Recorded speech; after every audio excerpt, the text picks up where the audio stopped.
গেছে সেটার ব্যাপারে কোর্টের বিচারাধীন বিষয়, তো সেটা নিয়ে আমার এখন কথা বলার কোনো সুযোগ নাই। যাই হোক, আমি শুধুমাত্র একটি লাইন দিয়ে আমি শেষ করব।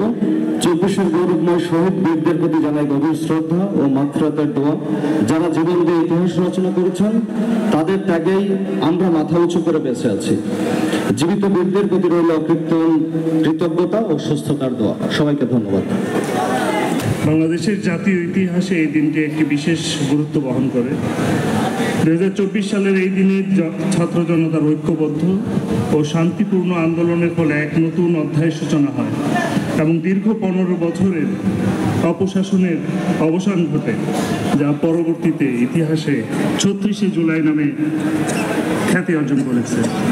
দীর্ঘদিনের নানা প্রাতিষ্ঠানিক অসামঞ্জস্য ও প্রাপ্তির বঞ্চনার প্রেক্ষাপটে গড়ে ওঠা এই আন্দোলন আমাদের জাতীয় জীবনে ন্যায় ও সমতার প্রত্যাশাকে আরও সুদৃঢ় করে। এই দিনটি আজ সরকারিভাবে ক শ্রেণীভুক্ত জাতীয় দিবস হিসেবে পালিত হচ্ছে।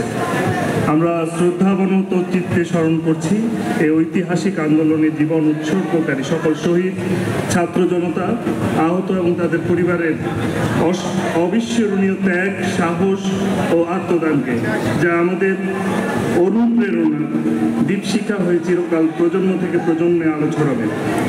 আমি শ্রদ্ধার সাথে স্মরণ করছি নরসিংদী জেলায় শাহাদাত বরণকারী সকল শহীদদের, যোদ্ধাদের সশ্রদ্ধ চিত্তে স্মরণ করছি। পাশাপাশি স্মরণ করছি ত্যাগ স্বীকার করা অসংখ্য ছাত্র জনতা, শিক্ষক, বুদ্ধিজীবী এবং রাজনৈতিক নেতৃবৃন্দকে। প্রিয় সুধী, জুলাই গণঅভ্যুত্থানের পটভূমি ছিল গভীর ও বিস্তৃত। বহু বছর ধরে দেশের শিক্ষা, কর্মসংস্থান ও সামাজিক সুযোগ সুবিধায় কিছু কাঠামোগত সংস্কারের প্রয়োজনীয়তা অনুভব হচ্ছিল।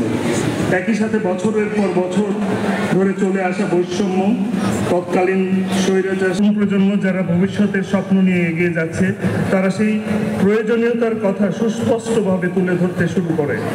বিশেষত শিক্ষার্থীরা কোটা ব্যবস্থার সংস্কারের দাবি জানিয়ে শান্তিপূর্ণভাবে আন্দোলনে নামে, যা ক্রমে দেশের প্রতিটি জেলায় ছড়িয়ে পড়ে।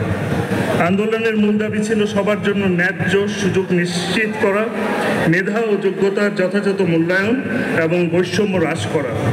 এসব দাবির প্রতি সাড়া না মেলায় শিক্ষা সুবিচারের প্রতি দৃঢ় থেকে দৃঢ় অবস্থান তাদের ব্যক্ত করে। সম্মানিত অতিথিবৃন্দ, জুলাই মাসের সেই দিনগুলো ছিল আমাদের জাতীয় ইতিহাসের আবেগময় অধ্যায়। দেশের উত্তরাঞ্চল থেকে দক্ষিণাঞ্চল পর্যন্ত অসংখ্য শিক্ষার্থী ও তরুণ যুবক যুবতী শান্তিপূর্ণভাবে সমবেত হয়ে তাদের দাবি জানাতে থাকে। রংপুরে আবু সাঈদের মৃত্যু সমগ্র দেশের বিবেককে নাড়া দেয় এবং দেশবাসীর মধ্যে ক্ষোভের আগুন ছড়িয়ে পড়ে।